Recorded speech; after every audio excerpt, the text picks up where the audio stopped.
നമസ്കാരം. ഈ വീഡിയോയിൽ പറയുന്നത് how to adopt a child, ഒരു കുഞ്ഞിനെ ദത്തെടുക്കുന്നതിനുള്ള നിയമവശങ്ങൾ എന്തൊക്കെ എന്നാണ് പറയുന്നത്. അത് പറയുന്നതിന് മുമ്പായിട്ട്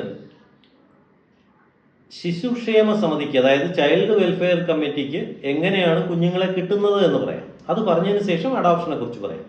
അതായത് ചൈൽഡ് വെൽഫെയറിന് കുഞ്ഞുങ്ങളെ കിട്ടുന്നത് ചില മാതാപിതാക്കൾ പല സാഹചര്യങ്ങളിലും അവർക്ക് ഈ കുഞ്ഞിനെ വളർത്താൻ പറ്റുന്നില്ല എന്നൊരു തോന്നൽ വരികയാണെന്നുണ്ടെങ്കിൽ അവർ എന്ത് ചെയ്യും? ഈ ചൈൽഡ് വെൽഫെയർ കമ്മീഷന് കുഞ്ഞിനെ ഹാൻഡ് ഓവർ ചെയ്യും.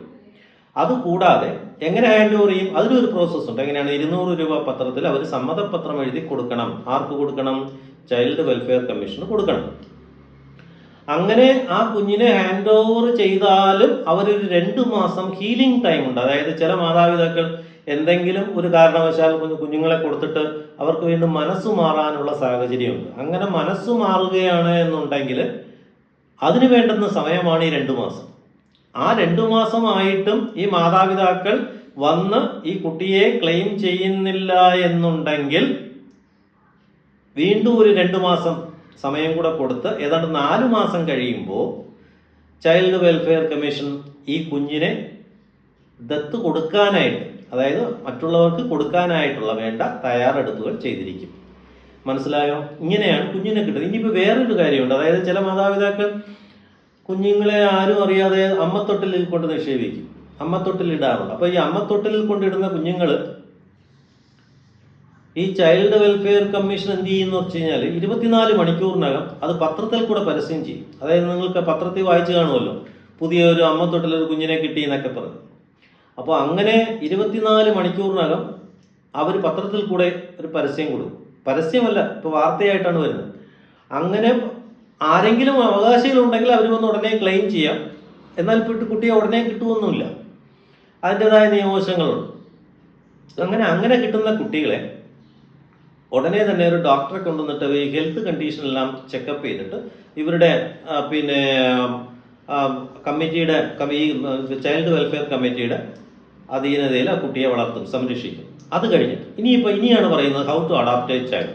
ഇപ്പോൾ ഏതെങ്കിലും ഒരു ഇന്ത്യൻ സിറ്റിസൺ, അപ്പോൾ ഫോറിൻ സിറ്റിസന് കുഞ്ഞിനെ അഡോപ്റ്റ് ചെയ്യാൻ പറ്റില്ലേന്ന് ചോദിക്കും. തീർച്ചയായിട്ടും പറ്റും. അതിൻ്റെ നിയമവശങ്ങൾ വേറെയാണ്. അത് എംബസി ത്രൂ ആണ് വരേണ്ടത്.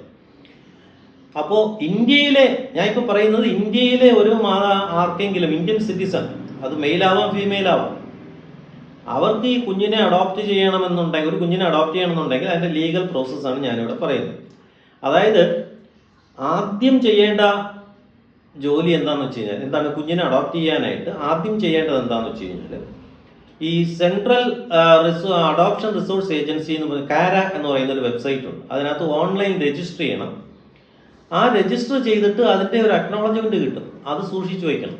അപ്പോൾ രജിസ്റ്റർ ചെയ്യാൻ എന്തൊക്കെ വേണം? രജിസ്റ്റർ ചെയ്യണമെങ്കിൽ പാൻ കാർഡ് വേണം, ആധാർ വേണം, ബർത്ത് സർട്ടിഫിക്കറ്റ് വേണം. അത് വേണ്ട, ഇല്ലെങ്കിൽ പാസ്പോർട്ട് ഉണ്ടെങ്കിൽ ഇതെല്ലാം ഉണ്ടെങ്കിലല്ലേ പാസ്പോർട്ട് കിട്ടത്തുള്ളൂ.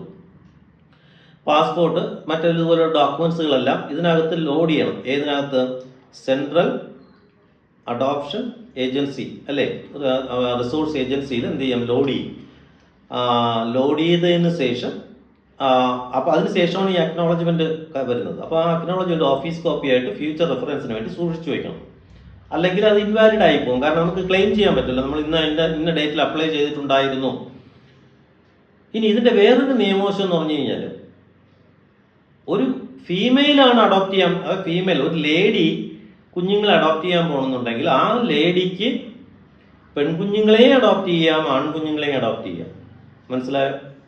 അതേസമയം ഒരു മെയിലാണ് അഡോപ്റ്റ് ചെയ്യുക, അതായത് ഒരു പുരുഷൻ ഈ കുഞ്ഞുങ്ങളെ അഡോപ്റ്റ് ചെയ്യാൻ പോകണമെന്നുണ്ടെങ്കിൽ ആൺകുട്ടികളെ മാത്രമേ കൊടുക്കുള്ളൂ. സെക്യൂരിറ്റി റീസണാണ്. അപ്പോൾ ഇതതിൻ്റെ നിയമവശമാണ്. അപ്പോൾ ഇതാണ് ഇതിനകത്തുള്ള ഇത്രയും പറയാം. അപ്പം എങ്ങനെ അഡോപ്റ്റ് ചെയ്യണം എന്നുള്ളതിൻ്റെ ഏകദേശ ധാരണ നിങ്ങൾക്ക് കിട്ടിക്കാണുമെന്ന് വിചാരിക്കുന്നു. ഇതുമായി ബന്ധപ്പെട്ട് ഏതെങ്കിലും ആവശ്യം, അതായത് നിയമപരമായ എന്തെങ്കിലും ആവശ്യം വേണമെന്നുണ്ടെങ്കിൽ എൻ്റെ വാട്സാപ്പ് നമ്പറിൽ ബന്ധപ്പെടുക. എൻ്റെ പേര് അഡ്വക്കേറ്റ് ബി രാധാകൃഷ്ണനാണ്. These are my advice. So you do one thing. നിങ്ങൾക്ക് ഇതുപോലെയുള്ള ഞാനിങ്ങനെ എടുക്കുന്ന ഫ്രീക്വൻ്റ് ആയിട്ട് ഇടുന്ന വീഡിയോസ് നിങ്ങളുടെ കയ്യിൽ എത്തണമെന്നുണ്ടെങ്കിൽ ഈ ചാനലൊന്ന് സബ്സ്ക്രൈബ് ചെയ്യുക. പിന്നെ ആ ബെൽ ബട്ടണും കൂടെ ഒന്ന് അമർത്തുകയാണെന്നുണ്ടെങ്കിൽ ഞാൻ ഇതുപോലെ എടുക്കുന്ന വീഡിയോയുടെ നോട്ടിഫിക്കേഷൻ നിങ്ങൾക്ക് പെട്ടെന്ന് തന്നെ കിട്ടുന്നതായിരിക്കും. അപ്പോൾ thank you for watching my video.